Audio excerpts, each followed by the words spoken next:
As Scott Drew's name continues to circulate for Indiana basketball in the head coaching search, we get an insider perspective on whether that's really going to happen.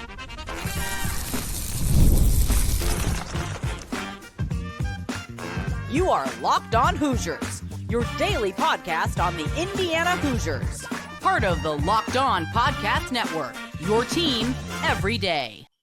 It's a Locked On crossover edition, Hoosiers and Baylor. That's right, with the coaching search and the rumors flying around like crazy for who's going to be the next head basketball coach of the Indiana Hoosiers, we may as well bring in our guy Cam Stuart from Locked On Baylor and see, are the rumors true? Is Scott Drew going to leave Baylor to come to IU? We'll talk about that a little bit later. But Cam, it seems like his name is always floating around. When there's a big job opening, knock, knock, knock, Scott Drew's right there. There's a time of year every year, Jacob, where we know it's coming. I mean, it's kind of the running joke in football in the Big 12. Matt Campbell is up for every job, and it seems that way. It's happened a lot in basketball too. And this year we just get it a little bit earlier than normal. Last year we were on pins and needles early April with that Kentucky opening, and certainly they really wanted Scott. But yeah, pretty much every year, definitely every other year, one of these jobs comes open. Duke came open the year after they won the national championship at Baylor. UNC was the year that Baylor won the national championship. Now we got Kentucky last year, Indiana this year. It's like clockwork every time. We're flattered. But there's reason for it, right? I mean, you're talking about a guy that's, and I said it the other day on Locked On Hoosiers, I said, we're talking about a Final Four coach, and then I had to stop myself and say, no, wait. We're talking about a national championship winning coach who's got a nearly 65% winning percentage that during his time at Baylor has made the tournament more than he's missed it. I mean, the respect is deserved. Scott Drew is one of the best coaches in America.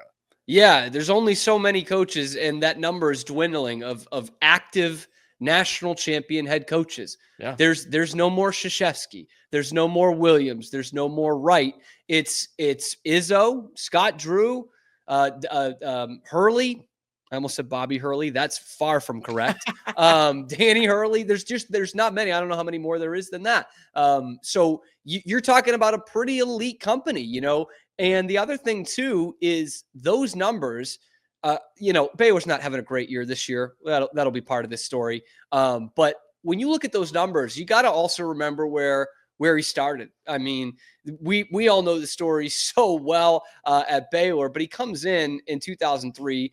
They have one of the worst scandals in the history of college sports. I mean, a player killed his teammate and the coach covered it up. Like you're starting at ground zero would be flattering to that particular situation. Sure. So that's the other thing too. There's not many coaches who have that national championship ring that are still in college basketball. And for whatever this is worth, there's nobody in college basketball right now that's had the turnaround that Scott Drew's had at the place that he is. Typically, when you have a turnaround of that magnitude, you get another big job, right? Or a bigger job. And B, there's just not many turnarounds like that. So, I don't know if that's exactly what IU's looking for. They're like, who had the biggest turnaround of a program? And certainly what Chris Beard did at Tech was pretty incredible as well. But if you're talking about the great rebuilds in the history of college sports, Baylor men's basketball, even though it took 18 years to get from that point A to the national championship of point B, he had them within an incorrect ref call of the Final Four in 2010. We're talking about a story and a guy who has rebuilt something the likes of which you can't replicate amongst active coaches in college basketball. I mean, you talk about rebuilds and several other names. I know you've been kind of keeping track of what's happening with this coaching search for obvious reasons, but talk about Bruce Pearl at Auburn, Nate Oats in Alabama. I mean, you're talking about names and Chris Beard again, who's brought Ole Miss up to the relevancy line. I mean, Mick Cronin and UCLA, like big time names of coaches that have proven they've done it before, which is why I think Scott Drew's name is being thrown around. And it seems like there may be interest both sides. But let's be honest here. Everything right now, with it being in the middle of the season, is kind of just hearsay. We try to figure out what is real, what is not, who's really interested in what. And it's in the middle of the season. And you mentioned it, Baylor not having their best year under Scott Drew, but I think one thing I like so much about him is he's just consistent. He's a defensive guy. He wins big time games, and he's also been loyal to Baylor. And I think that's something that may stick out to IU if they make the call. Yeah, and that's what makes this such an interesting thing. And really every year when Scott Drew's name comes up, it's at this point, and I know we'll talk about this in the next segment, Baylor fans are like, how is he going to leave? He just turned down Kentucky last year. Like, once we made it past that, like, we feel like we're comfortable. And the only time that it was close for Scott Drew, and my old radio partner, Matt Mosley, who was following this the whole time, is swears by this. The only time it was really close was 2008, I want to say, maybe 07. I could be off by a year or two there. You know what? It would have been after 08 because it's when Calipari left Memphis. And they really wanted Scott, and Scott was really close to signing the dotted line. They go with Josh Pastner instead. And so ever since then, from that point till last year, there was a bunch of rumors and nothing really came even close to that Kentucky one last year. So that loyalty has been there. And he said it after turning down Kentucky was, Waco, I've been here for 20 years now. Like, this is my place. My kids were raised here. He's got a daughter at Baylor. This is a place where he can be, I don't want to say he can be a god because we're a Baptist school. We don't joke like that. But he can be the number one guy in town versus the intense criticism that would come with a Kentucky. And, of course, an intense criticism that would come with Indiana as well. That's the nature of the beast. Sure. And that's been a big conversation about not just Scott Drew, but all these names is, do they want the pressure? Do they want the spotlight? I mean, Scott Drew seems to be pretty comfortable in Baylor, where I don't think they're going to get rid of him anytime soon. It's if he just wants something new. And whether he does or whether he doesn't, we're going to find out. And the question is, will he leave? Will he do it? Will he leave Baylor to come to Bloomington? We'll talk about that, why it makes sense for him, why it makes sense for Indiana, or why it just doesn't at all. We'll talk about that coming up next in this Locked On crossover edition between Hoosiers and Baylor. Today's episode on this Locked On crossover is brought to you by Fabric. Life moves fast, especially when you have a family. One day you're watching your kids take their first steps, and before you know it, they're off to college. That's why securing their future is so important. Fabric by Gerber Life makes it simple to get term life insurance that fits your family's needs. With Fabric, you can apply for term life insurance online right now from your couch. You can be covered in under 10 minutes, and in many cases, no health exam is required. You have a peace of mind for all those parents out there. Don't you want to make sure that your family is financially protected no matter what happens? Fabric gives you that peace of mind. And it's not just life insurance. Fabric also offers free digital wills and access to investment accounts to help plan for your children's future. Join the thousands of parents who trust Fabric to help protect their families. Apply today in just minutes at meetfabric.com/lockedoncollege. That's MEET fabric.com/lockedoncollege. Policies issued by Western Southern Life Assurance Company, not available in certain states. Prices subject to underwriting and health questions. All right, welcome back to this Locked On crossover, Locked On Hoosiers. I'm your man, Jacob Goins, Cam Stuart from Locked On Baylor. And the big question, it's the one everybody wants to know that we may not know the actual answer to, but we're going to give it our best shot here, Cam. Will Scott Drew leave Baylor to be the next head coach at Indiana? And I think a deeper question is, does it make sense? Let's start with Scott Drew. We'll get your perspective on that, and I'll give the perspective from IU. Does it make sense, after all the things we just talked about, for Scott Drew to leave a place he's comfortable, leave a place he's won, and take on a new challenge at IU? I'm going to say no. And I think, and of course I'm a podcaster, so I'll give you a 10-minute answer for a 30-second answer. But I think a lot of the Baylor fan base thinks 100% no, there's just no chance, right? And I totally get that. Again, what we went through with the Kentucky thing last year was, once he said no to that, it's like, there's no way he's leaving.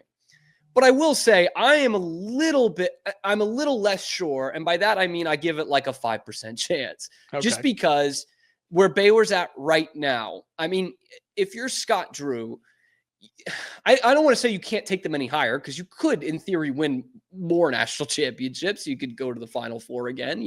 That's not out of the question in college basketball and the level that Baylor's gotten to. But this has been a very frustrating year.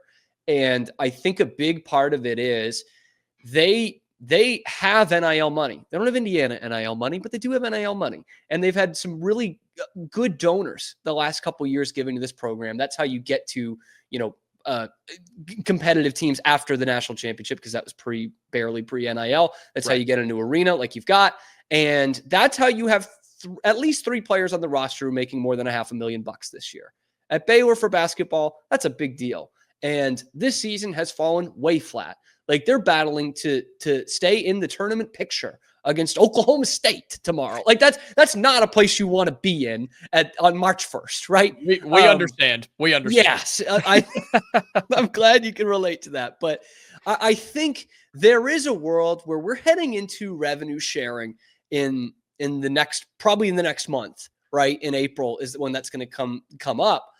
And it's going to be $20.5 million. Baylor's going to opt into that, right? Because they don't have big time collectives. They have a good collective, but not a big time enough where you would decline that option. And Baylor football is on the rise again.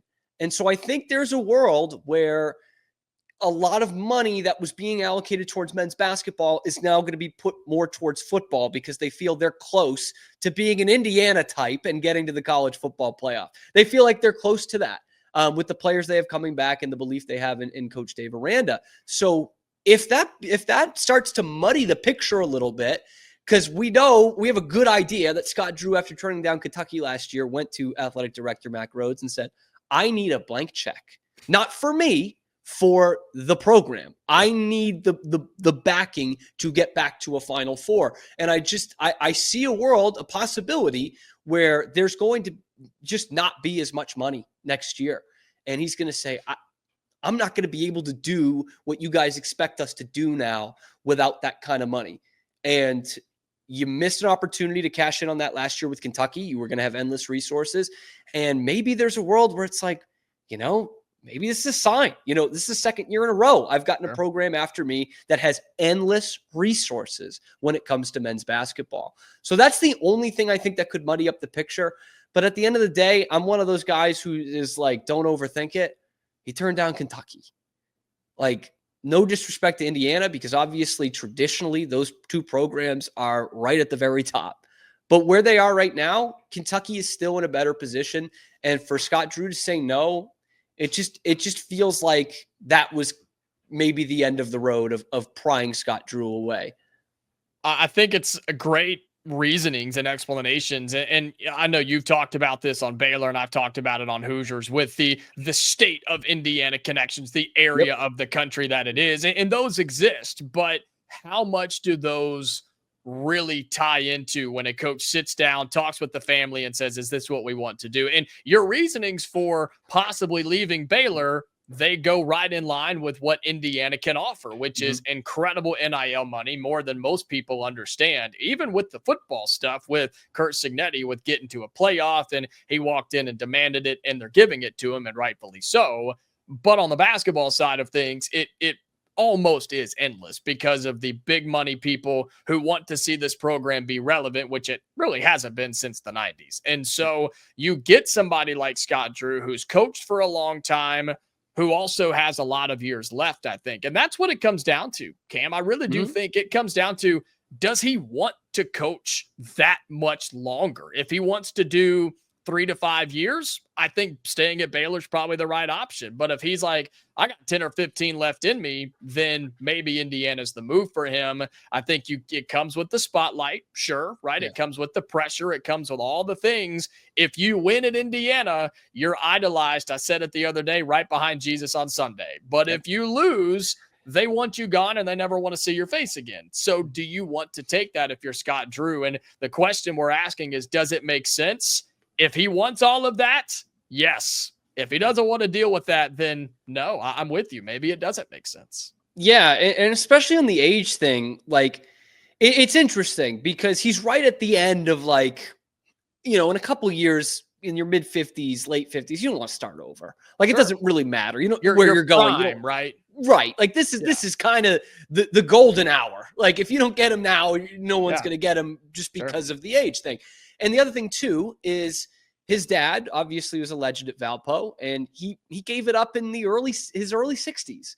And you know, some coaches can go longer than that. Some coaches can go into their 70s, and some, like you said, don't want to. And maybe that's a Drew family thing. And that is also another thing here is I've downplayed the Indiana ties. Yes, he's from Indiana, and it is the nature of the state. It's the best basketball state in America. But his dad did coach at another school. Like, you know what I mean? I'm sure he watched plenty of Hoosier basketball, but he was rooting for Valpo his whole life. So there's that part of it too. And I do find it interesting that last part of, you know, the pressure situation, because that's what we heard with Kentucky, and plenty of Kentucky fans saying it. And even Baylor analysts who know Scott were saying this. It's like, I don't know that he wants to be in that kind of fishbowl. Like, you know, Baylor fans, I mean, they'll get fed up at some point. I don't want to say it's all sunshine and rainbows, but if he misses the tournament the next 5 years and retires, he'll still get a statue. You know what I mean? Yeah. And with Indiana, the other thing too, so Kentucky fans saying, you know, I don't know if he can handle Lexington. I don't know if he can handle BBN and all of that. But Indiana, the other thing too, in terms of making sense, is Scott Drew is not Bobby Knight.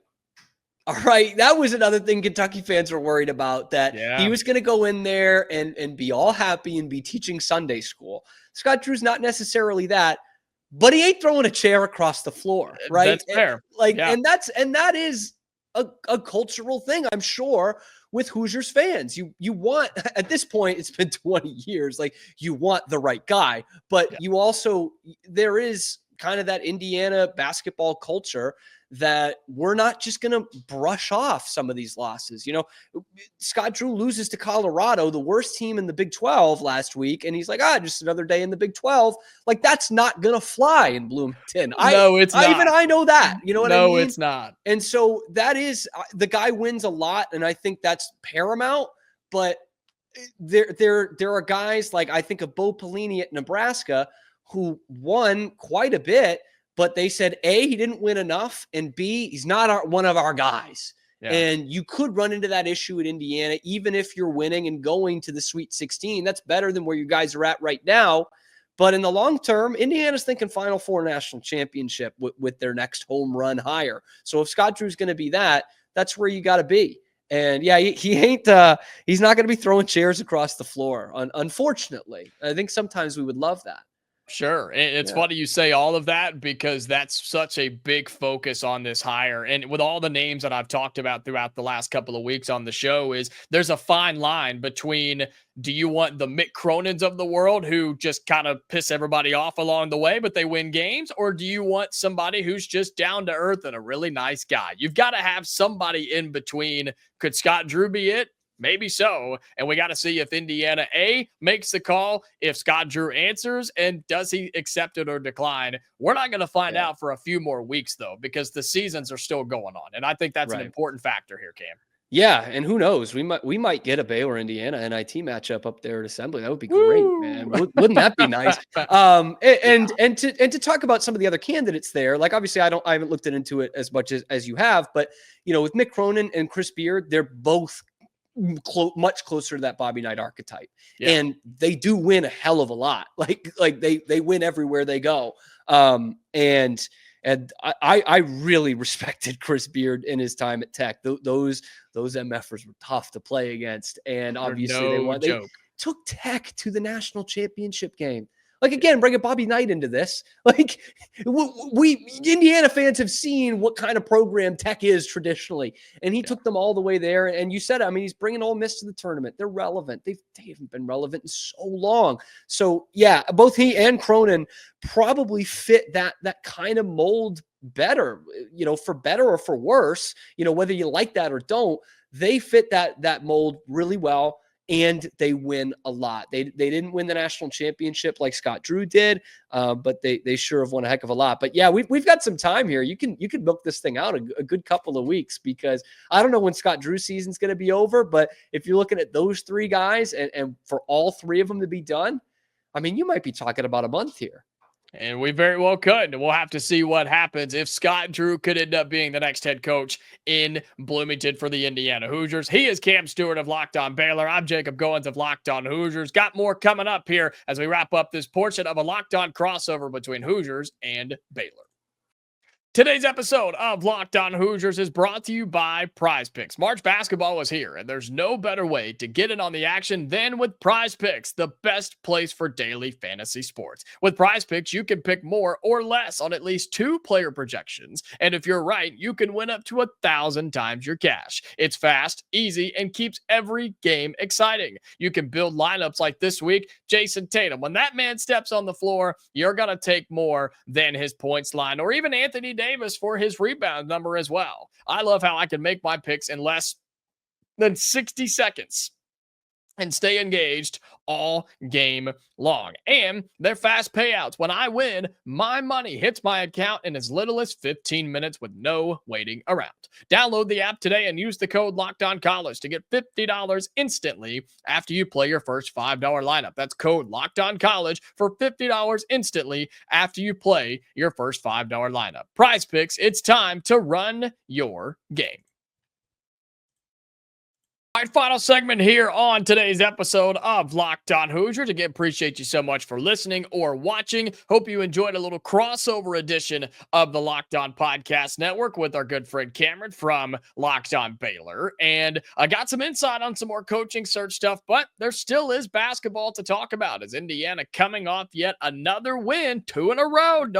Don't call it a streak now. Don't say we're hot. I mean, crazy things happening here in Bloomington. But now we head out west for the first time this year. And we take on Washington tomorrow on Saturday and Oregon on Tuesday. So Indiana's going to fly out, right? Stay in Seattle, play the game. They're going to stay there and then treat it like a road trip and then head out to Oregon. They're going to delay it a little bit. And so it's a funky thing that these teams in the Big Ten are having to kind of adjust to now, right? With making cross-country trips, they typically try to play several games while they're out there. You had to do this. When the conference expanded, right, a lot of conversations were had about, okay, you can't play in Bloomington, Indiana on Tuesday night, then fly out and play in Eugene, Oregon on Friday night, and then fly back and play in New Jersey for Rutgers on a Monday night. Like, you can't do that, right? And so seems like this is spaced out pretty well. Indiana in a very, very important stretch here in the last 3 games of the regular season where you play at Washington, the worst team in the Big Ten. You play at Oregon, a middle of the pack team in the Big Ten, and Ohio State on your home floor, which is in the regular season finale, a middle of the pack team in the Big Ten. But let's talk about Washington, because that's the game that's coming up next. That is tomorrow evening, taking on the Huskies there in Seattle. And I'm not saying they're the worst team because that's what I think. I'm saying it's because it's what I know. And that's what the numbers tell us. This Washington team, right, bottom of the standings in the Big Ten, they're not going to make the Big Ten tournament. They're not even going to sniff it. They are not going to play in that. They obviously have no NCAA tournament hopes. And so what do you get from this Washington team who in early parts of the season played okay, but didn't have a whole lot going for them? Started 0 for 2 in the Big Ten with UCLA and USC in their first real Big Ten game, not named USC-UCLA, and their old school, I guess an old school matchup of an old Big Ten team. That's what I was trying to say. They're an old Big Ten team, their first time playing them. Heck, they beat Maryland, which ends up being a pretty good win for them, given what Maryland's been up to recently. And then you go on a massive losing streak, get back in the win column against Minnesota, and then it just kind of flip-flops from there. They're on a 3-game losing streak heading into this thing. And this Washington team, man, no disrespect, there's just not a whole lot of good things to say about them. They don't shoot the ball very well. They can't take care of the basketball. They turn it over more than 12 times per game. They just don't have a whole lot of cohesiveness. They're just not a really good unit. Now, they've got a good player. They've got a good one, and you've got to watch out for them, and it leads right into what Indiana tries to do with Great Osobor, a guy that they thought was going to be their saving grace, somebody who I think is really, really good and he leads them in almost every major statistical category. Leads them in points with almost 15 per game. Leads them in rebounds with over 8 per game. Leads them in assists with 3.5 per game. Leads them in steals with 2 per game. He's their workhorse, man. He is their go-to guy. He scores, he can defend, he can do it all down low. Can Great Osobor, and it's because he's 6'8", 250 pounds. The guy's kind of good. And so I think overall for Indiana, right, it depends on who we put on him. It depends on who he goes against, right? Is it Oumar Ballo? Is it Malik Reneau? Do we try to run a too big system again if Malik Reneau is healthy, which as of this recording, we have no updates on him. Remember, he did not play against Penn State, came up ill, had his had to be taken to the hospital. I mean, kind of some up and downs there with Malik Reneau. And so I always say, assume he's not playing. And if he makes the trip, if he does play, then more power to you and you get the benefit of that. So you almost expect Great Osobor and Oumar Ballo to kind of wash each other out. So then it becomes, all right, who steps up? Who's going to be the man that gets the job done for Indiana? And if you play like you did against Penn State, it could be a number of guys. It could be Trey Galloway. It could be Miles Rice. It could be Mackenzie Mbako. Maybe Luke Goody knocks down some threes on the road, because let's not forget, while this is not a great team you're going up against, you're not at home. You are on the road. And we've won on the road before, and I think we can do it again.